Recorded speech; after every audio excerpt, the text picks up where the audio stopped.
உலகம் முழுதும் தமிழர்கள் புலம்பெயர்ந்து வாழுகிறார்கள். இந்த புலப்பெயர்வு என்பது ஏறக்குறைய 15ஆம் நூற்றாண்டில் தொடங்கிவிட்டது.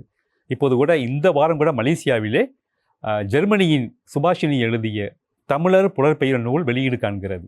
அதிலே உலகம் முழுதும் தமிழர்கள் புலம்பெயர்ந்து வாழுகின்ற அந்த தகவல்களை சேகரித்து தந்திருக்கின்றார்.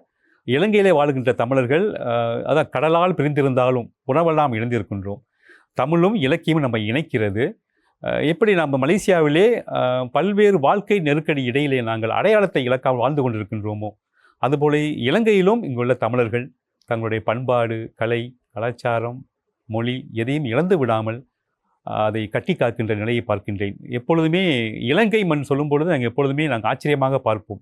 இங்கே காத்திரமான படைப்பாளிகள், ஆளுமைகள் நிறைந்த மண் இது, முன்னோடிகள் இருக்கின்ற மண் இது. எப்பொழுதுமே நாங்கள் வியப்போடு பார்க்கின்ற, கற்றுக்கொள்வதற்காக நான் காத்திருக்கின்ற மண்ணாக இலங்கை மண் இருக்கிறது. இலங்கை மண் இருக்கின்ற அந்த தமிழ் உள்ளங்களை நாங்கள் போற்றுகிறோம். நிச்சயமாக உணர்வால் நாம் எல்லாம் இணைந்திருக்கின்றோம். இங்கும் தமிழ் வாழும், தமிழர்கள் வாழ்வார்கள், உரிமைகளை பெற்று வாழ்வார் என்று நாங்கள் எதிர்பார்க்கின்றோம்.